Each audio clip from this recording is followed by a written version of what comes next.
Hi, Orc Dorks! Today is the first day of the series on YouTube that I'm calling Practice Tips with Miss Leeuw.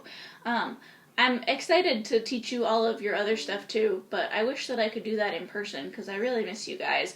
But I'm actually legitimately excited to do this series because you all know that I love talking about practicing and how it works and how to make it better, and I don't get to do that enough in class. But now, that's all we're ever doing is we're just practicing all the time, so we get to talk a lot more about it.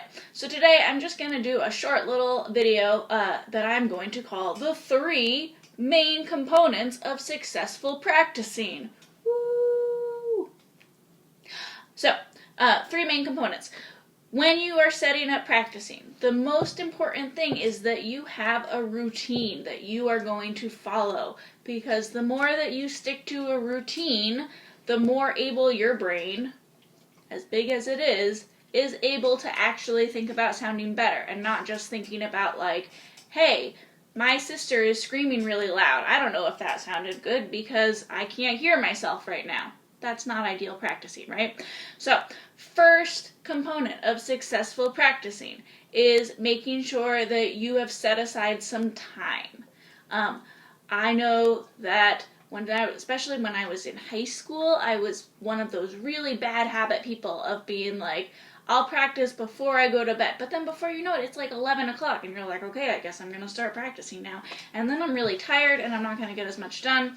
That's not great. So now when I'm practicing for like a concert or to perform for you guys or something like that, I make sure to set aside a time, usually in the afternoon before dinner when I want to practice, because that's when I know I'm not going to be sleepy yet. But I am going to be awake. Like, I don't want to practice. I'm not great about practicing first thing in the morning because then I haven't had my coffee yet, and you know how much I love coffee, and so that's not great for me either. And also the afternoon is when my pets take their naps, and I know that sounds really silly, but I have a dog and a cat now, and when they decide to play, they're adorable, and I want to watch them play with each other, but also I like hear their nails going clap, clap, clap, clap, clap, clap, clap, clap, clap, and then sometimes my dog barks, and sometimes my cat goes, rah!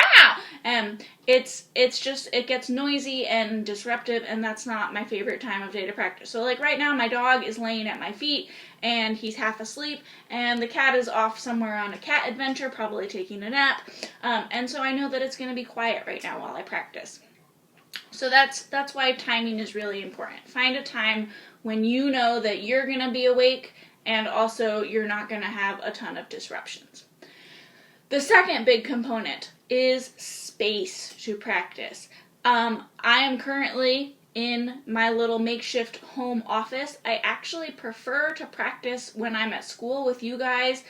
Sometimes I'll practice after sectionals are over or during advisory class or something like that because I have more space there. Here, I don't know if you can tell, but that's the ceiling and it's sloped, and if I am in this very particular spot right now, I can bow on my violin and I won't hit the ceiling and I won't hit the staircase.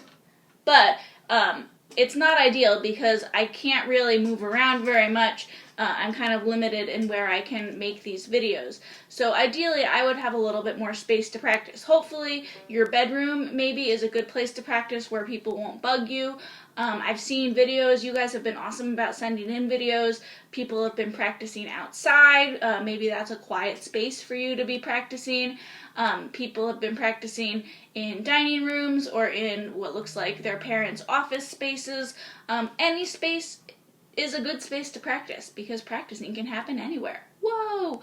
But make sure that wherever that space is going to be, that you are comfortable in that space. The other component of space is just making sure that whatever space you're in, you have the materials that are necessary. So this is like space part 2. So maybe it's more like 4 components of practicing. But we're going to go with 3 because number 3 is better for a title.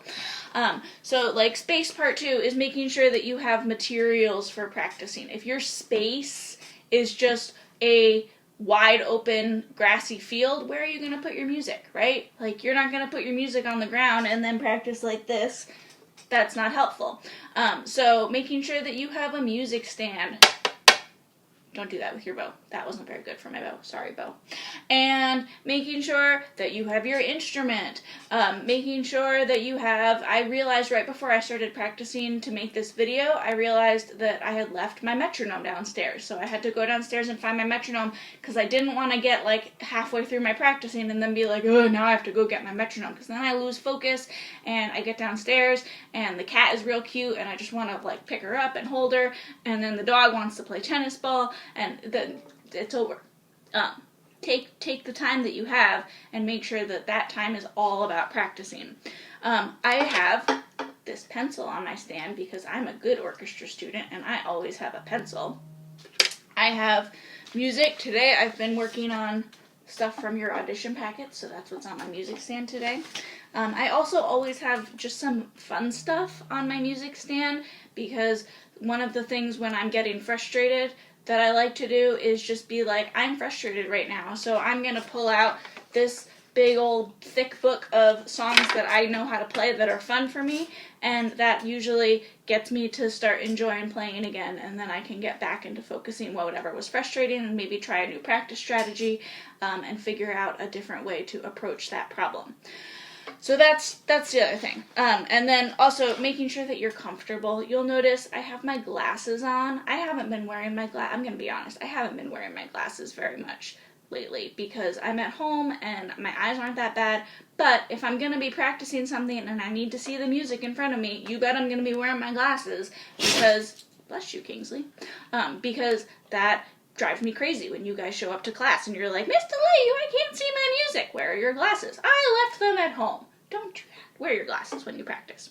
And I'm wearing a comfy shirt, and I'm not trying to wear like a ball gown or a tuxedo to practice because that's not comfortable, and you don't want like to be like, man, this wool cashmere sweater thing vest sure is itchy, and have that be a distraction from your practicing. So I'm good to go. I have everything I need right in front of me. The last thing before I start practicing is that I need to have a plan about what I'm going to practice. I think that this is probably the biggest issue that I see with your practicing when I hear about your practicing, or when you write to me about your practicing on your practice chart, is that you go in and you're like, okay, it's 4:30, it's time for me to practice, and you sit down and you kind of just like open your arms to the heavens and you say, tell me what to practice, and then nobody says anything because nobody's going to tell you what to practice. That is why I try and have you write down on your practice charts what you should practice, so that you have that to look off of to make your plan when you start practicing. But for the most part, it's all about you, and you have to think through what you're going to do. So here, subcategory of your plan. Here are the 3 components that should go into your plan. You should always have a warm-up. I like to do scales for warm-ups. Other good warm-ups might be like finger exercises, like your finger twisters, or maybe some rhythm chart stuff, or something else that you're going to be able to do in a pattern that kind of just gets your muscles moving and your blood flowing. And then second component of your plan is some kind of technical exercise. For us, this usually means something out of your Essential Elements books or your high-tech books. Sometimes we use other technical exercises, shifting stuff, or vibrato stuff. Those are all technical exercises.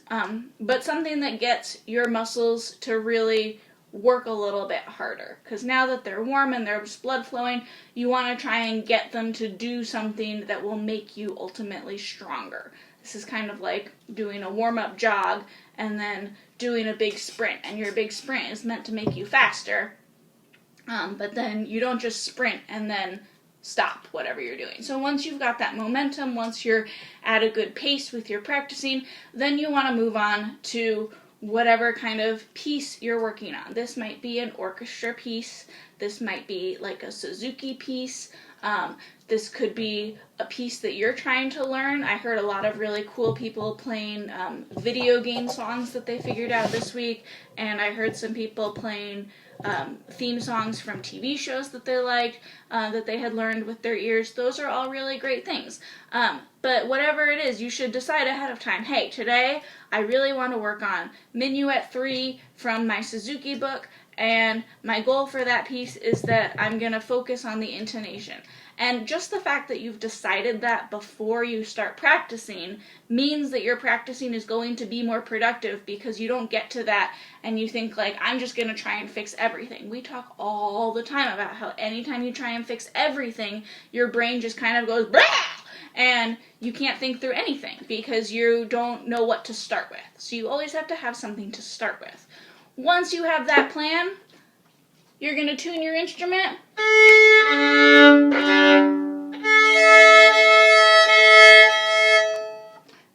And then you're ready to go. Next time, I'll be talking more about some basic warm-up exercises and strategies that you can use for that part of your practicing.